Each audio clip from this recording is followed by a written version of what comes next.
अवांजी समातुन ताईं radio voice of Sindh London. 2 जून 2026 अंगारे जे ॾींहुं प्रोग्राम मंज़रनामो साण करे आऊं अवां जी ख़िदमत में हाज़ुर अवां जो पंहिंजो मेज़बान हबीब लगारी।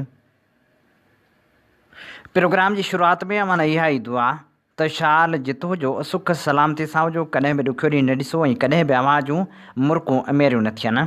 दुनिया जी कुंड कुड़िछ में जिते बि रहो सिंध लाइ, सिंध वासियुनि लाइ ऐं दुनिया जे मसरूम माण्हुनि लाइ जा खोड़ींदा रहो।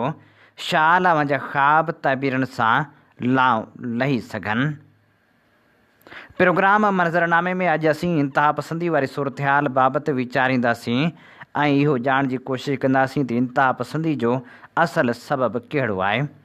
उन सां गॾोगॾु नए समाजी मुआहिदे बाबति बि ग़ौर वीचार कबो ऐं पाकिस्तान जो मुस्तक़बिल आख़िर कहिड़ो हूंदो इन बाबति ॼाणण जी कोशिशि कबी ऐं उन सां गॾोगॾु बजट बाद सियासी मंज़रनामो कहिड़ो बीहंदो इन बाबति तजिया अवां जे समातनि जी नज़र कबा।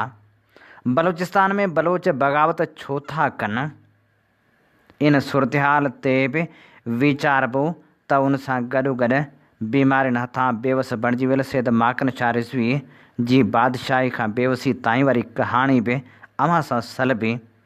हारी हलचल बाबति कादर बख़्श निज़ामाणी जे किताब जी क़िस्त चौथी अवां जे समातनि जी नज़र कबी। सभ खां पहिरियां इंतिहा पसंदी वारे मामले ते वीचारियूं था ऐं ॼाणण जी कोशिशि कयूं था त आख़िर इंतिहा पसंदी जो असुलु कारण कहिड़ो आहे। इंतिहा पसंदी वारे मामले ते नामियारो लेखक हफ़ीज़ कोंभर लिखे थो, गुज़िरियल 10 सालनि में मदरसाती तालीम एक्सपोज़ थी आहे। हिननि जे क़बीले जे मौलवियुनि समाजी फटकार खां तंग थी मदरसनि में शागिर्दनि जी गाफ़ज़नी खे सोशल मीडिया ते एक्सपोज़ कयो आहे। संदन जहालतूं विख विख ते वाइखियूं थियूं आहिनि। मथां वरी सियासत में सिंधियुनि पंहिंजे शौर जो मुज़ाहिरो कंदे खेनि हर वार पोइते धिकियो। हिननि फ़तवा फ़रोशनि खे वोट ॾियण बजाए भोतारनि सरदारनि खे वोट ॾिना, जिन वटि घटि में घटि मदरसो मज़हबी ब्लैक मेलिंग ऐं फ़तवाबाज़ी कोन्हे। हीअ सिंध खे अफ़गानिस्तान बणाइण जा ख़्वाब ॾिसंदड़ अहसास कमतरी जा मारियल आहिनि, जिन जो अक़ीदो शलवार केतिरी मथे हुजे, रेश मुबारक जी साइज़ छा हुजे, रोज़े में इस्तंजा कीअं कजे ताईं रही आहे। ॿियो वरी हीउ कहिड़ो मज़हब जो फ़लसफ़ो, तारीख़, अक़ली तफ़सीर या फ़िज़िक्स आहे। समाजी साइंस तहक़ीक़ूं पढ़ी वेठा आहिनि। अलामा इक़बाल हिननि खे हरू भरू अंधो न चयो हो। इल्मु न हूंदो त फ़साद ई जनम वठंदो। हीउ त उहो पेशवाई टोलो आहे जंहिं ख़िलाफ़ हर मज़हब आयो ऐं हर मज़हब पेशवायत जी मुखालफ़त कई। हज़रत मसीह यहूदी पेशवायत राबायत ख़िलाफ़ नुज़रत पहुची खुलियो, ऐलान बि कयो ऐं इस्लाम उन रहबानी पेशवायत जी मुखालफ़त कई जंहिंजा 20 हज़ार पेशवा हिकु हिकु शहर में छूट पिया हलंदा हुआ। पर अलमियो इहो जो पैगम्बर उन्ही पेशवायत हथां शहीद थिया, सलेब ते चढ़िया। पंहिंजे वक़्त जे मज़हबी पेशवायत हथां के रसूल जलावतन त किन पैगम्बरनि जा ख़ानदान उन मुलायत जे फ़तवाउनि हेठि आया ऐं ही पेशवा मज़हबनि ते कब्ज़ो करे पंहिंजा पंहिंजा फ़िरका ठाहे वेही रहिया। जेकॾहिं हिननि मज़हबी ताजरनि खे मज़हब अज़ीज़ हुजे हा त ही ख़ुदा जी रसी मां ईअं हथ कढी फ़िरका ठाहिनि हा।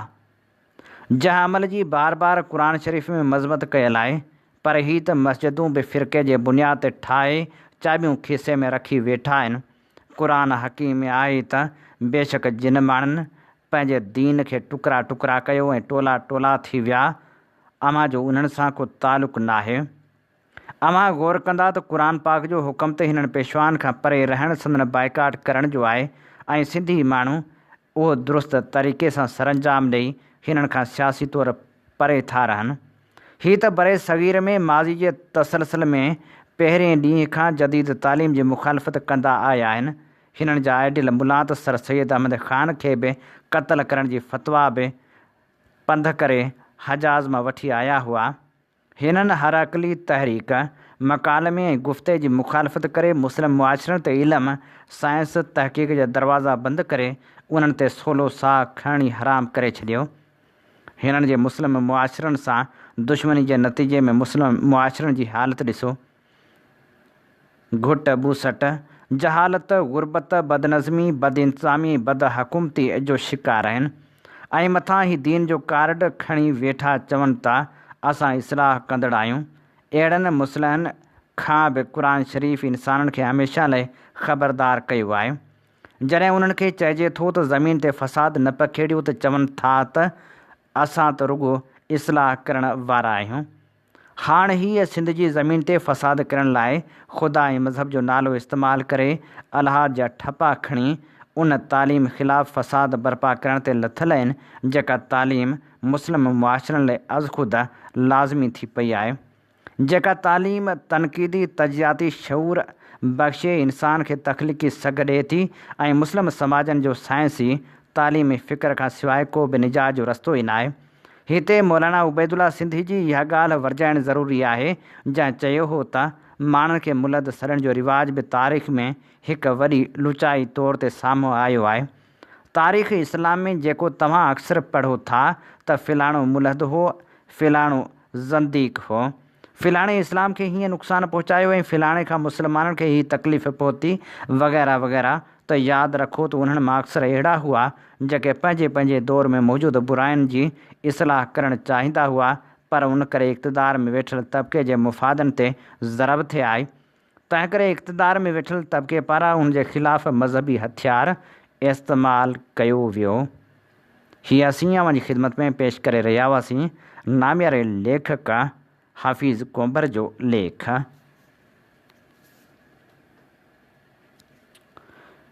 इलेक्शन बाद मंज़रनामो कहिड़ो बीहंदो? हबीब जतोई लिखे थो, ईद ते नवाबशाह में जॾहिं आसिफ़ अली ज़रदारी चयो त असां इस्टेब्लिशमेंट जा हथ मज़बूत कंदासीं त हुन जे उन बयान ते सिंध वासियुनि खे को बि ताजुब न थियो। ज़रदारी साहिबु घणो वक़्तु अॻु में इहो फ़ैसिलो करे चुको हो त हुन जे आॾो वतन, मुल्क, सिंध या माण्हुनि जा बुनियादी हक़ का बि माना नथा रखनि। हुन लाइ जेका शइ माना रखे थी उहा आहे इक़्तिदार ऐं पैसो, ऐं उन्हनि ॿिन्ही शयुनि लाइ खेनि इस्टेब्लिशमेंट यानी पंजाब जे हुक्मरान तबिक़नि जे एजेंडा खे मनवन पूरो करणो पवंदो ऐं इहो कमु हूअ पूरी ईमानदारी सां करे रहियो आहे। 26 तरमीम ज़रदारी साहिब जे कमाल उत्तम दर्जे जी फ़र्मा बरदारी खां सवाइ हरगिज़ पास न थी सघे हा ऐं ज़ाहिर आहे 28 तरमीम बि वॾे साहिब जी भरपूर मुड़सी ऐं पूरी बेहयाई खां सवाइ हरगिज़ पास थी न सघंदी। अॻियूं तरमीमूं बि साहिब पूरी क़ीमत वठी पास करायूं हुयूं ऐं हाणे बि पूरी क़ीमत वठण खां सवाइ पास न कराईंदो। इन ॻाल्हि में अवां सिंधी यकीन मुहकम रखो। क़ीमत छा आहे? विकण लाइ ज़रदारी वटि सिंध खां सवाइ कुझु बि न आहे।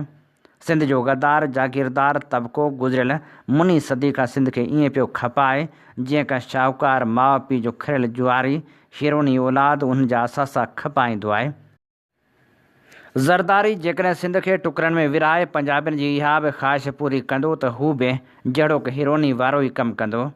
आउं गुज़िरियल राति कुझु पुराणनि सुर्खनि दोस्तनि सां गॾु कंहिं महफ़िल में हुअसि। उन्हनि पक पए ॾियारी त ज़रदारी साहिब अहिड़ा कुधा कम कोन कंदो पर सुर्खनि सां गॾु कुझु सब्ज़ वारनि सां वेझड़ाई रखंदड़ दानिश्वर बि हुआ। उन्हनि मानाख़ेज़ मुर्कनि सां पिए ॿुधायो त सिंध समेत पूरे पाकिस्तान में सूबा ठाहिणु वॾनि जी एजेंडा जो अहम हिसो आहे पर उहे सभु कम हिकु वक़्तु छो कंदा? उन्हनि पंहिंजा कुझु कम 26 तरमीम वसीले कया, कुझु कम 27 तरमीम वसीले कया, कुझु कम 28 तरमीम वसीले कंदा त कुझु कम 29 तरमीम वसीले कंदा। आइन तरमीम करण खां मन्नत नथो करे। ऐवान में अंगीत पूरो करणो आहे। उहो पूरो करणु यारनि जे खॿे हथ जो खेल आहे। मूं हिकिड़े अहिड़े दानिश्वर खां पुछो त 28 तरमीम में यारनि जी बाटम लाइन छा आहे? वॾी वात चयाईं, ज़रदारी खेनि सलाह ॾिनी आहे त सूबनि जी ॻाल्हि मीडिया ते दोहलनि दमामनि सां कयो। असां पीपी वारा गुड काप बेड काप तव्हां सां खेॾंदासीं। सूबनि तां तव्हां हथ खणी वञिजो। NFC एवार्ड खे बकरो बणाए असां तव्हांखे ॾींदासीं। वफ़ा खे बि सूबनि जा पैसा खपनि। सूबनि सां अॻे जनम जो वेर पंजाब खे बि कोन्हे। सूबनि जे हिसे मां दिफ़ा लाइ हिसो तालीम सिहत ऐं आदमशुमारी जे खातनि ते ॿाहिरां फंड मिलनि था।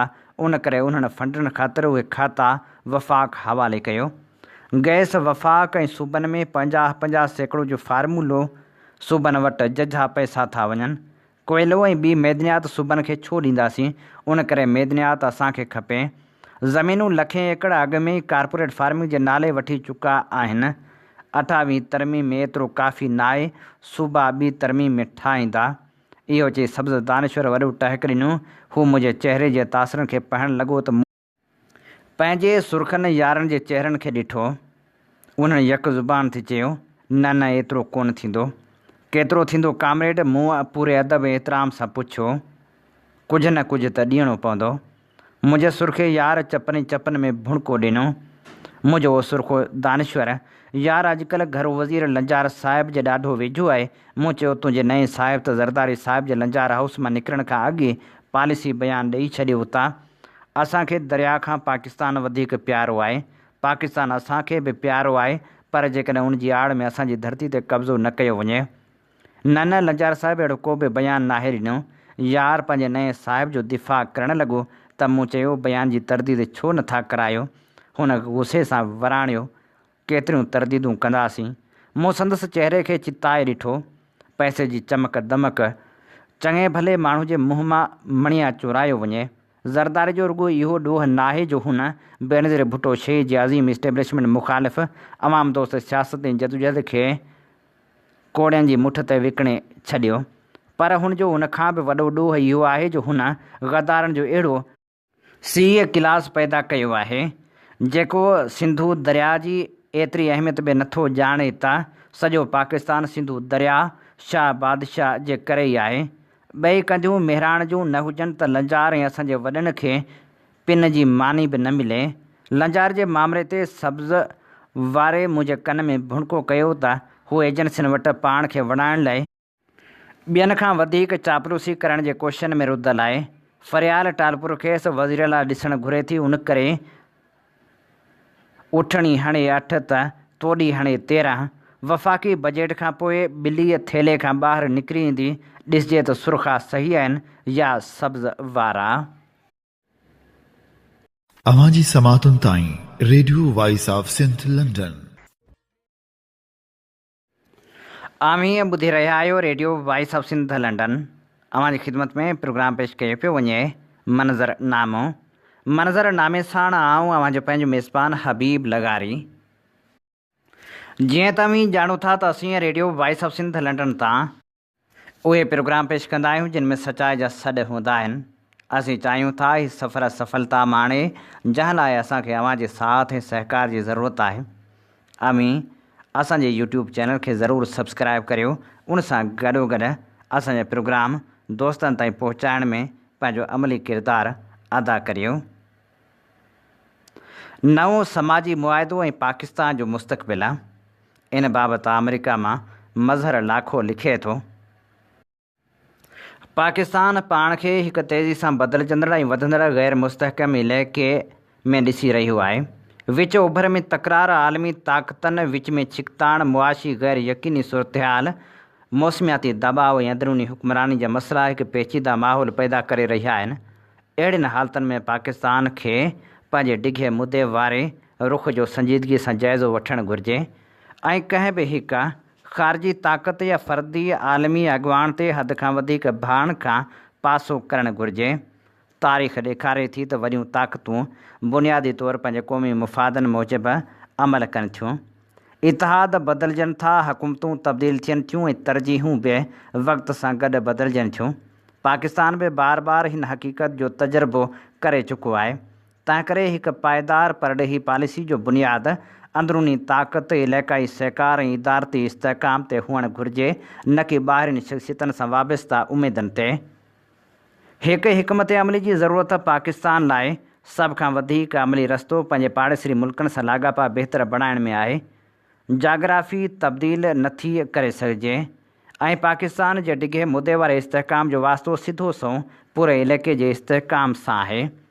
अफ़गानिस्तान सां तामीरी लाॻापा सलामती बहितर बणाइण ऐं विच एशिया सां वापारी राब्तनि खे वधाइण में मददगार थी सघनि था। ईरान सां सहकार तवानाई जे मनसूबनि ऐं सरहदी वापार जा नवां मौक़ा पैदा करे सघे थो। हिंदुस्तान सां तारीख़ी तकरारनि जे बावजूदि हिकु मुस्तहकम ऐं पुरअमन तालुक़ ॿिन्ही मुल्कनि लाइ फ़ौजी छिकताण घटाए सघे थो ऐं वसीलनि खे टकराव बदिरां तरक़ी ते ख़र्च करण जो मौक़ो फ़राहम करे सघे थो।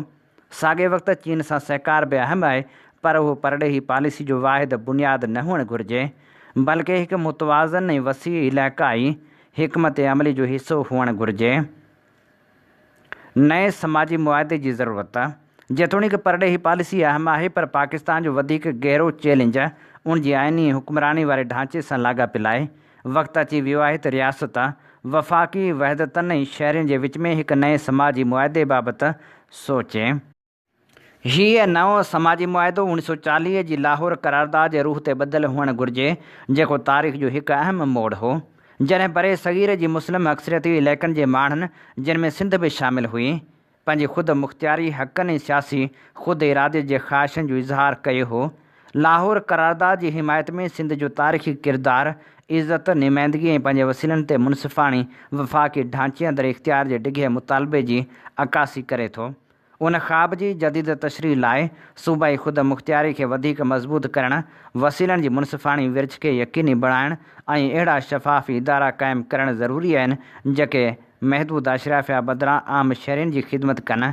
उन सां गॾु वफ़ाक़ ऐं सूबनि जे विच में एतमाद खे आइनी तवाज़न, मुआशी इंसाफ़ ऐं जवाबदार हुक्मरानी ज़रिए बहाल करणु बि लाज़मी आहे। अहिड़ो समाजी मुआदो पाकिस्तान खे कमज़ोर न कंदो, बल्कि क़ौमी यकजाती खे वधीक मज़बूत कंदो, छो त उन सां सभई वफ़ाक़ी यूनिट पाण खे रियासत जो हक़ीक़ी शरीक ऐं हिसेदार महसूसु कंदा। जॾहिं सूबनि खे मालिकी एतमाद ऐं वसीलनि ताईं मुनसिफ़ाणी रसाई हासिलु हूंदी, तॾहिं इस्तेहकाम वधीक पाइदार बणिजी वेंदो, मुआशी ताक़त ऐं इंसानी तरक़ी। पाकिस्तान जी सलामती जो असुलु दारोमदार फ़ौजी मुक़ाबले खां वधीक मुआशी मज़बूती ते आहे। तालीम, सिहत, टेक्नोलॉजी ऐं बुनियादी ढांचे में सीड़पकारी डिघे मुदे वारे इस्तेहकाम लाइ इलाक़ाई दुश्मनी या ख़ारिजी माली ऐं सियासी साहितनि ते भाण खां वधीक फ़ाइदेमंद साबित थींदी। पाकिस्तान जी असुलु ताक़त उन जा माण्हू आहिनि। उन सलाहियत खे उजागर करण लाइ हुक्मरानी में सुधारा, मेरिट ते ॿधलु निज़ाम ऐं सिंध, बलूचिस्तान, पंजाब ऐं ख़ैबर पख्तूनख्वा समेत सभिनी इलाइक़नि जी मुनसिफ़ाणी तरक़ी लाइ संजीदा अज़म जी ज़रूरत आहे। पाकिस्तान जो मुस्तक़बिल कंहिं हिकु आलमी अॻुवाण या ख़ारिजी ताक़त ते भाण सां महफ़ूज़ न थींदो।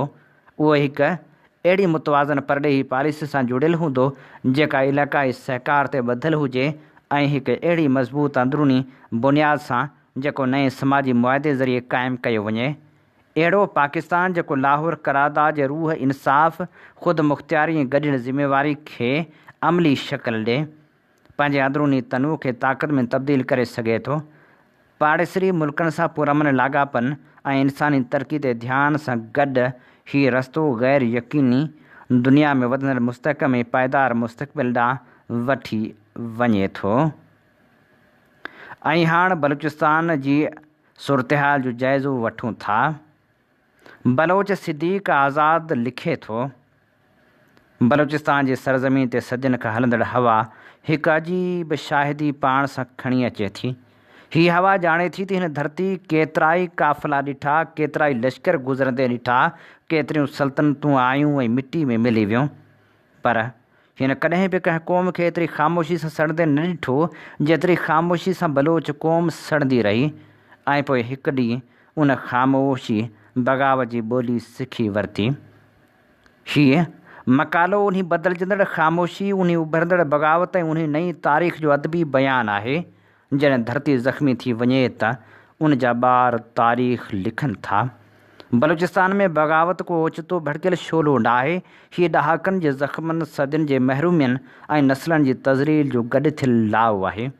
रियासत सम्झो त जेकॾहिं हू जबलनि खे गोलाबारी सां ख़ामोश करे छॾे, जेकॾहिं हू ॻोठनि खे घेरे में आणे छॾे, जेकॾहिं हूअ नौजवाननि खे गुम करे छॾे त तारीख़ रुकिजी वेंदी, पर तारीख़ कॾहिं बि नथी रुकिजे। हू रुॻो पंहिंजो रस्तो बदिलाए थी ऐं अॼु उनजो रस्तो बलोच नौजवाननि ऐं बलोच औरतुनि जे दिलनि मां गुज़रे थो। बलोच औरत एहतिजाज जी अलामत खां मज़ाहमत जी अलामत ताईं, बलोच औरत हमेशह खां हिन जदोजहद जो दिलि रही आहे। हू कॾहिं पंहिंजे पुट जी तस्वीर खणी एहतिजाजी कैंप में वेठी रही, कॾहिं पंहिंजे भाउ लाइ अदालतनि जा दर खड़काईंदी रही, कॾहिं पंहिंजी मुड़ुस जी गुमशुदगी ते रोडनि ते नारा हणंदी रही।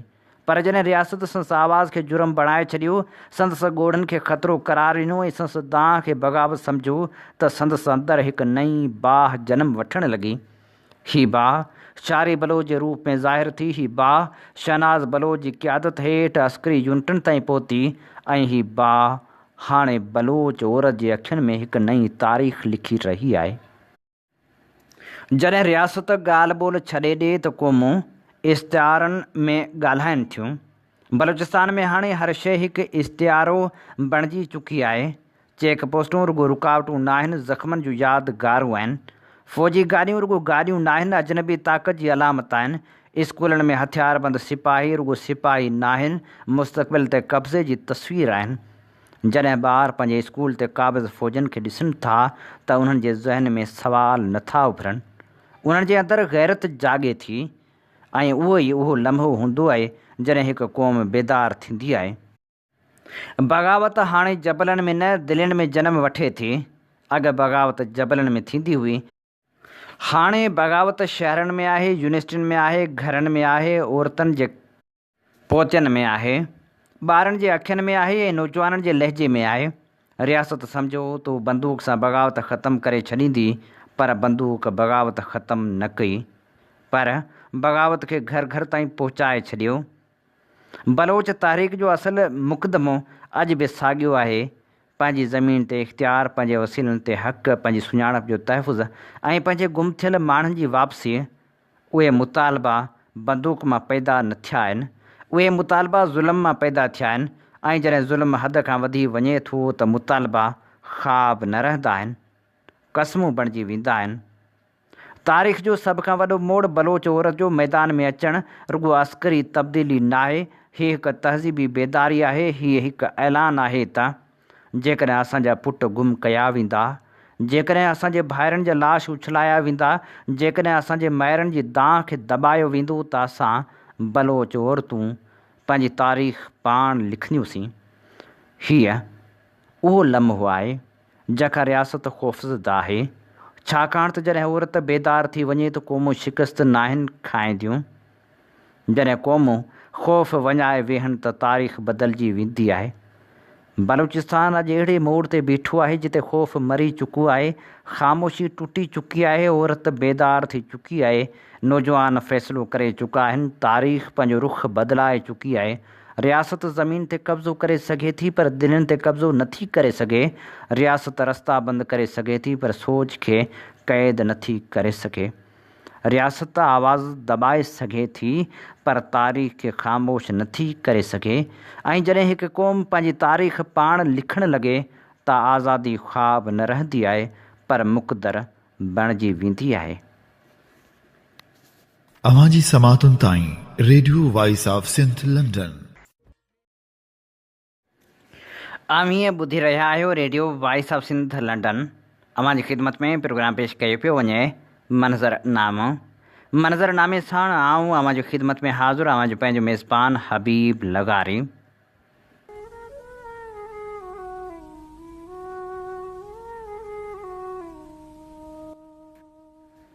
इहा बि वक़्त जी केॾी सितम ज़रीफ़ी आहे जो सैयद माकन शाह रिज़वी खे बीमारियुनि बेवस बणाए छॾियो आहे। उहो शख़्स जंहिं पंहिंजे आवाज़ वसीले, पंहिंजे प्रोग्रामनि वसीले दिलनि ते बादशाही थिए कई, अॼु हू बेवसी जी अलामत बणियलु आहे। सैयद माकन शाह रिज़वी बाबति इब्राहिम कुंभर लिखे थो, हीअ दुनिया जेका सोशल मीडिया ते नज़र अचे पई, उहा दुनिया अहिड़ी न हुई। इज़तिराबी दुनिया, वठ वठां वारी दुनिया, बदतमीज़ दुनिया। दुनिया में सकून हो, अमन हो, सैप हुई, इख़लाक़ हो, माठार हुई, दलील जो जवाब गार न दलील हो। हिकु अहिड़ी दुनिया जॾहिं न फेसबुक हो, न व्हाट्सएप, न ट्विटर, न यूट्यूब ऐं नई सोशल मीडिया जी उहा गारियल ब्रिगेड जेका अॼु हर घड़ी राय ठाहिण ऐं डाहिण, फ़तवा ॾियण, पंहिंजो अक़ीदो महण में मसरूफ़ आहे। उहो ज़मानो मोबाइल फ़ोननि खां बि अॻु जो हो। टेलीफोन बि हर घर में न हो। शहरनि में STD ऐं नॉन STD कारनि जा बोर्ड लॻल हूंदा हुआ। ऐं कार बि बुक कराइणी पवंदी हुई। रंगीन टेलीविज़न त हूंदा ई वॾनि घरनि में हुआ। विचोले तबिके जे कुझु घरनि अंदरि ब्लैक एंड वाइट TV हूंदा हुआ जिन ते प्रेम टाइम में 100 माण्हू वेठल हूंदा हुआ। पर उन दुनिया में हिकु अहिड़ो जादुई दरिया बि वहंदो हो जंहिंजो नालो रेडियो हो। रेडियो पाकिस्तान, ख़ासि करे रेडियो पाकिस्तान हैदराबाद, सिंध जे घरनि, उताकनि, चंवरनि, होटलनि ऐं ॿाहिराड़ियुनि में ज़िंदगी जी धड़कन वांगुरु ॿुधो वेंदो हो। उन रेडियो तां केतिरा ई आवाज़ उभरिया, पर उन्हनि सभिनी मां हिकु आवाज़ु अहिड़ो हो जेको वक़्त जी दज़ खां अॼु बि महफ़ूज़ आहे। उहो आवाज़ु हो माकन शाह रिज़वी जो। माकन शाह रिज़वी रुॻो हिकु कंपेयर न हो, हू हिकु पूरो इदारो हो। हू कहाणीकार आहे, शाइर आहे, अदीब, ब्रॉडकास्टर, सदाकार ऐं सभ खां वॾी ॻाल्हि त हूअ सिंधी ॿोली जे उन अणखुट ख़ज़ाने जो अमीन हो जेको सदियुनि जे लोक दानिश, मुहावरनि, तशबीहनि ऐं मुशाहिदनि सां जुड़ियल आहे, जंहिंखे शायदि अॼु बि इहो समूरो ख़ज़ानो बरज़ुबान यादि हुजे ऐं पक सां हूंदो, छाकाणि जो रटाई न पर तख़लीकार रहियो आहे। माकन शाह निज निबार बहराड़ी जो माण्हू रेडियो पाकिस्तान ते संस गुफ़्तगू में शहरनि जी मसनूइयत न पर ॻोठनि जी मिटी जी ख़ुशबू हूंदी हुई। जॾहिं हू रेडियो स्टूडियो में माइक आॾो वेंदो हो त ईअं लॻंदो हो ॼण कंहिं उताक में को दाना बुज़ुर्ग पंहिंजे तजुर्बे जूं ॻाल्हियूं करे रहियो हुजे। कॾहिं हू हकीम बणिजी माण्हुनि खे ज़िंदगी जा नुस्ख़ा ॿुधाईंदो हो, कॾहिं समाजी माहिर थी रोज़मर्रा जे मसइलनि ते रोशनी विझंदो हो, त कॾहिं मुहबत जे उन्हनि कहाणियुनि जो ज़िक्र छेड़े वेंदो हो जेके जदीद दौर जी बेहसी में आस्ते आस्ते लॾे रहियूं हुयूं। सोपारी, रूमाल, लाली सुर्खी, जोड़नि वारो अगट, गंजी, उन्ही क़िस्म जे तोहफ़नि जो ज़िक्र। रेडियो पाकिस्तान हैदराबाद तां नशर थींदड़ संस मशहूरु प्रोग्राम सुगंध केतिरनि ई ॾहाकनि ताईं सिंध जे लखे माण्हुनि जे दिलनि जी धड़कन रहियो। उन प्रोग्राम में हू हज़ारे ख़त पढ़ंदो हो, सिंध जी कुंड कुड़िछ मां ईंदड़ माण्हुनि जूं ख़ुशियूं, ॾुख, ख़्वाहिशूं, पैगाम ऐं फरमाइशूं संस आवाज़ वसीले ॿिनि ताईं पहुचंदियूं हुयूं। लखे माण्हू मुंतज़र हूंदा हुआ त माकन शाह पंहिंजी ज़ुबान तां संस नालो उचारे। अॼु जो नस्ल शायदि इहो तस्वर बि न करे सघे त हिकु ज़माने में लखे माण्हू हवाम जे आधार पहुचंदड़ हिकु आवाज़ सां अहिड़ी मुहबत कंदा हुआ। माकन शाह लखे माण्हुनि जा नाला उचारिया, रेडियो प्रोग्रामनि में लखे ख़तनि खे पढ़ियो, उन जा जवाब ॾिना। उन रेडियो वसीले हज़ारे दिलनि जा पैगाम ख़त लिखंदड़नि जी पिरीं ताईं पहुचाया, संदन पसंदि जा गीत ऐं कलाम नशर कया। हू दिलनि खे दिलनि सां मिलाइण वारो ख़ामोश सफ़ीर हो। पर वक़्तु गुज़री वियो, रेडियो पाकिस्तान जूं इमारतूं साॻियूं रहियूं, पर दुनिया बदिलजी वई। टेप रिकॉर्डर ख़तमु थिया, कैसेटूं ग़ाइबु थी वियूं, पोइ CDs आयूं ऐं हलियूं वियूं।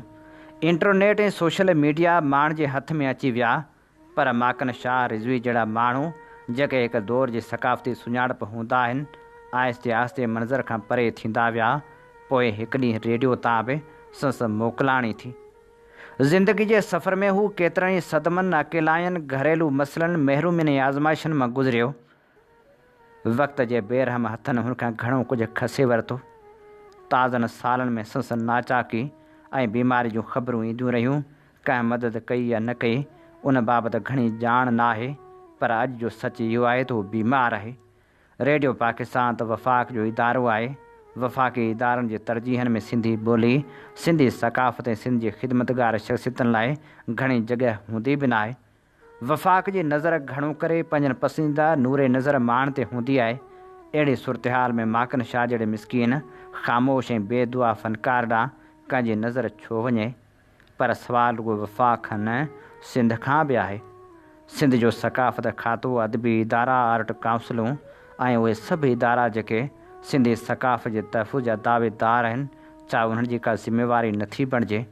जेकॾहिं माकन शाह रिज़वी जहिड़ी शख़्सियत जंहिं पंहिंजी ज़िंदगी जा बहितरीन बल्कि समूरा सारा साल सिंधी ॿोली, अदब ऐं रेडियो जी ख़िदमत में गुज़ारिया, अॼु बीमारी सां विढ़ी रहियो आहे, त घटि में घटि संस इलाज जो बंदोबस्तु थियणु घुरिजे।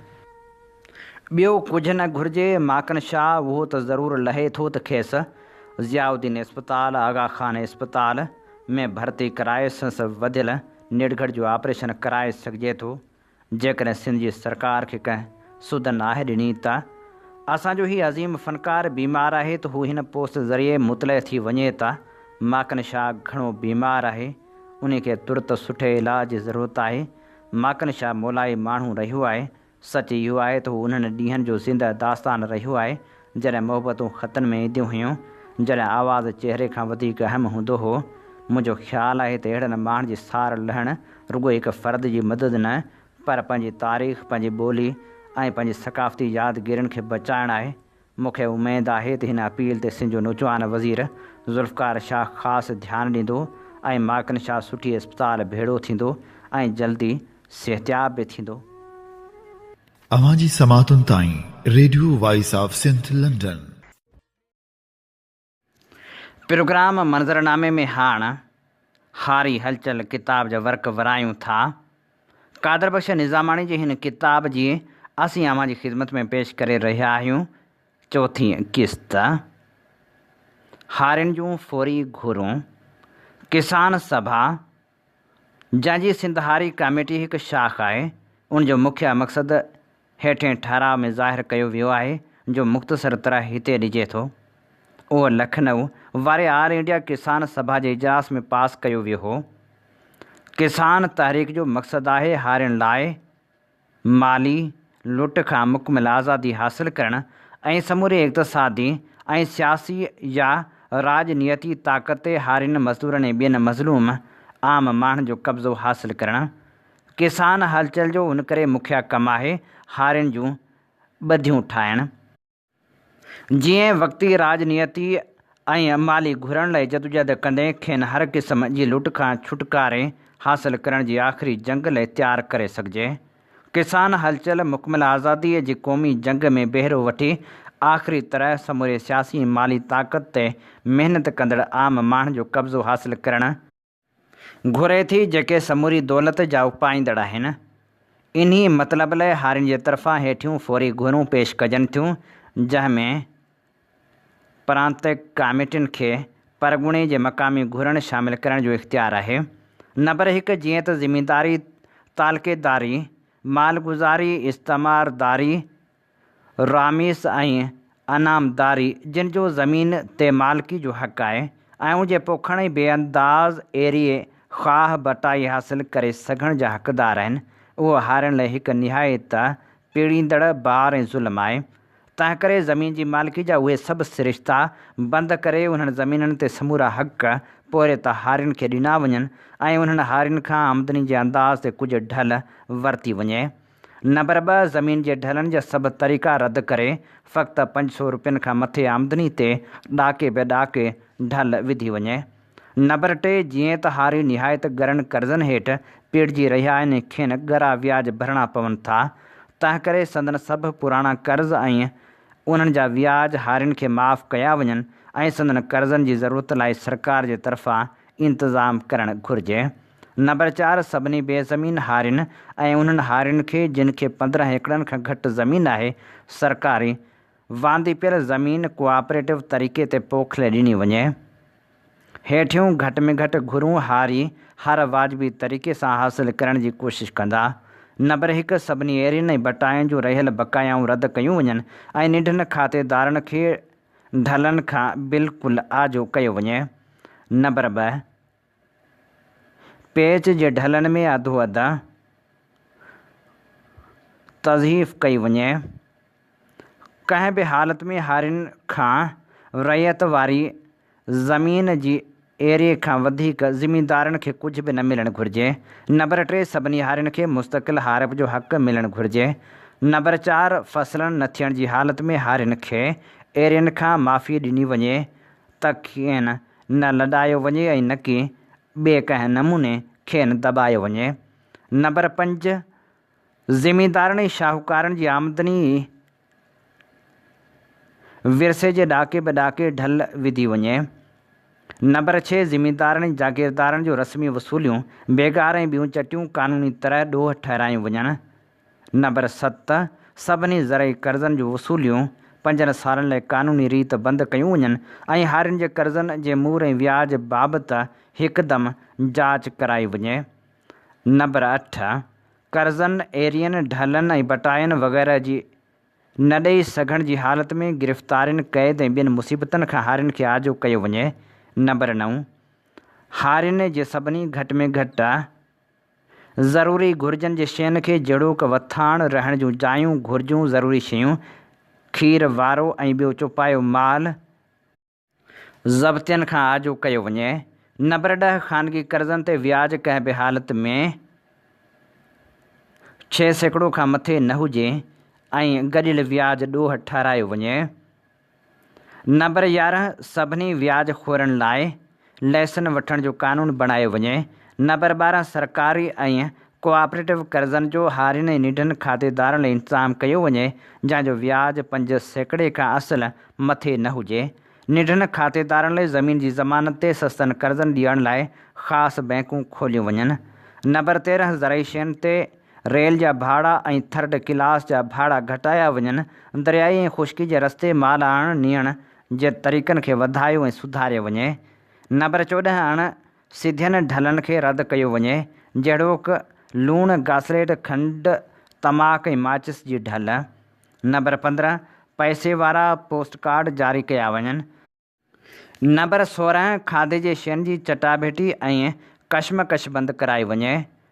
नंबर 17, ज़रई पैदाश जी क़ीमत क़ानूनी तरह 1922 जे अघनि जे बुनियाद ते ॿधी वञे। नंबर 18, हारियुनि ऐं मज़दूरनि जा हक़ ॿेलनि जी पैदाश ते तस्लीम कया वञनि। पंचरी जूं फ़ियूं रद्द कयूं वञनि। काठियुनि वग़ैरह जे विरहाङे ऐं जारी जो इंतिज़ाम ॻोठनि जे चूंडियल राज मुहाजिण खे ॾिनो वञे। नंबर 19, हारियुनि ऐं निढनि खातेदारनि खे हथियार रखण जा लाइसेंस ॾिना वञनि जीअं हू पंहिंजे चौपाए माल ऐं फसल जो झंगली मिरुनि खां बचाव करे सघनि। अहिड़नि मिरुनि मारण ते कंहिं बि क़िस्म जी सज़ा न हुअणु घुरिजे। नंबर 20, हारियुनि ऐं निढनि खातेदारनि जे ॿधियनि जो क़ानून ठाहे उन्हनि जी मुहाफ़ज़त कई वञे। उन्हनि ॿधियनि जे रस्ते संदनि गॾियल क़दम खणण ऐं ॿियनि बुनियादी हक़नि जी हिफ़ाज़त कई वञे। नंबर 21, सभिनी खेती कंदड़ मज़दूरनि सां हादसनि में सहायता जो क़ानून लागू कयो वञे ऐं खेनि घटि में घटि उजरत क़ानूनी तरह ॾियारी वञे। नंबर 22, ढलनि ऐं टैक्सनि खे वरी नएं सिर अहिड़ी तरह मढ़ियो वञे जीअं 75% ढलूं वॾनि ज़मींदारनि ऐं शाहूकारनि ते पवनि ऐं आम जे बिले जो ख़र्च अहिड़ी रीति विरहायो वञे जीअं घटि में घटि 75% हारियुनि मज़दूरनि ऐं आम जे बिले ख़र्च थिए। हीअ असीं अव्हांजी ख़िदमत में पेश करे रहिया हुआसीं किताब जी 4हीं क़िस्त। इन ते प्रोग्राम मंज़रनामे जो वक़्तु पुॼाणी ते पहुचे थो। पंहिंजे मेज़बान हबीब लगारी खे इन साॻी दुआ सां ॾींदा इजाज़त। वसे भिट तुंहिंजी भलारा सदा, सदा देस परदेस सारा वसन। कॾहिं सींद सिंजी न मेरी थिए, कॾहिं मोड़ कंहिंजा न मुरझाइजनि। अवां जी समातुनि ताईं radio voice of Sindh London.